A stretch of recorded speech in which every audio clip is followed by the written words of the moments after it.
कैऱ्यांचं पन्हं बनवण्यासाठी इथे मी 2 कैऱ्या घेतलेल्या आहेत. त्या स्वच्छ धुवून पाण्यामध्ये ठेवून दिलेल्या आहेत. आणि आपण गोडासाठी आपण इथे गूळ वापरणार आहे.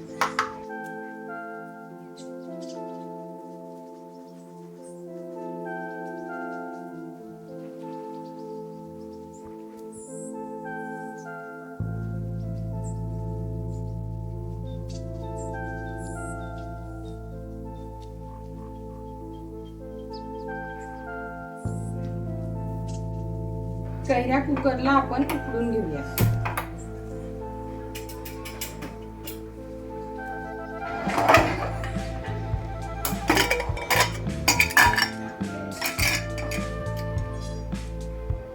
कुकरमध्ये कैऱ्या चांगल्या उकडून घेतल्यात.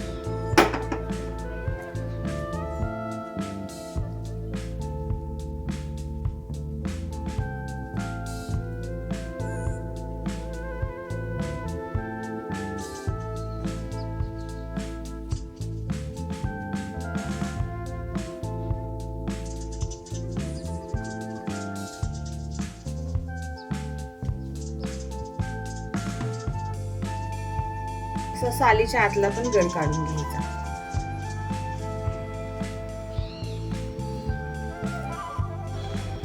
आता हा कैरीचा गर किती झालाय तो आपण मोजून घेऊया आणि त्या प्रमाणातच आपण आता गूळ घालणार त्याच्यामध्ये.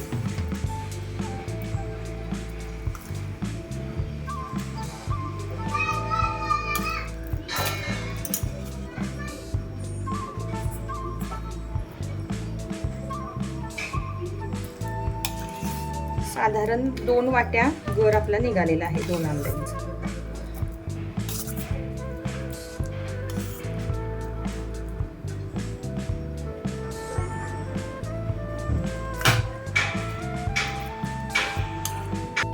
मिक्सरच्या एका भांड्यामध्ये आता आपण 2 वाट्या तेवढा गूळ घेऊया.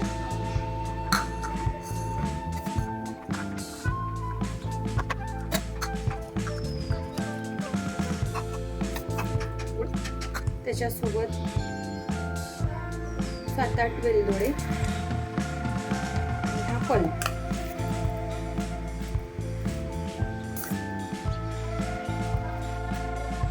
हे मिक्सरला फिरवून घ्यायचं.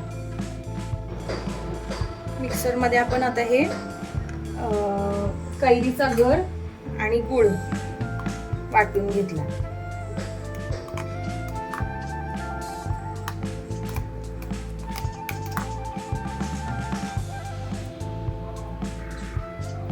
आता यापासून आपण आता पन्हं करायला तयार आहे.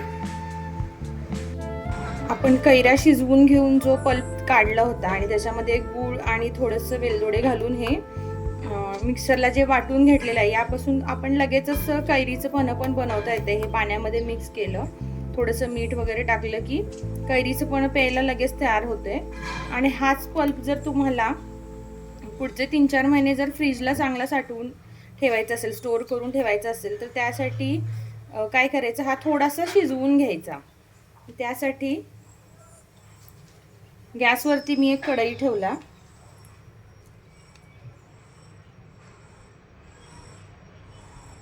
गॅस पेटवून घेऊया. आणि हा जो आपण वाटलेला मिक्सरला बारीक केलेला हा जो पल्प आहे तो थोडासा 1-2 मिनिटं तो शिजवून घ्यायचा आणि स्टोअर करून ठेवायचा.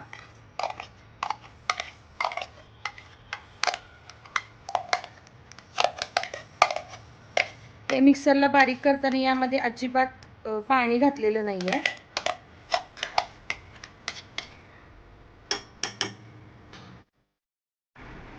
कढईमध्ये हा पल्प आता आपण 2 ते 3 मिनिटं शिजवून घेऊया. आता यामध्येच आपण एक जायफळ खिसून घेऊया.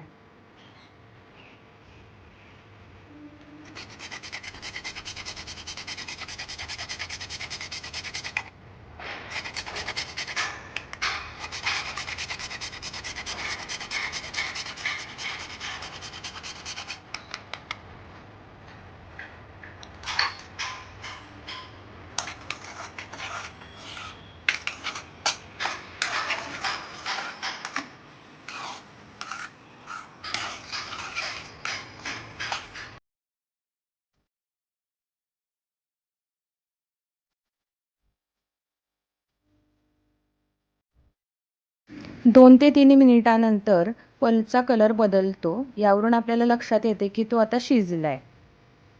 आता हा थंड करून आपण एका काचेच्या बरणीमध्ये स्टोअर करून ठेवायचं आणि जेव्हा कधी आपल्याला पन्ह बनवायचं असेल तेव्हा 2 चमचे एका ग्लाससाठी या प्रमाणामध्ये घेऊन तुम्ही त्याचं पन्ह बनवू शकता. शिजलेला फण पाण्यामध्ये मिक्स करून त्याच्यामध्ये मीठ ॲड करून असं पातळ करून घ्यायचं आणि हे आता पन्ह कैरीचं पिण्यासाठी तयार आहे.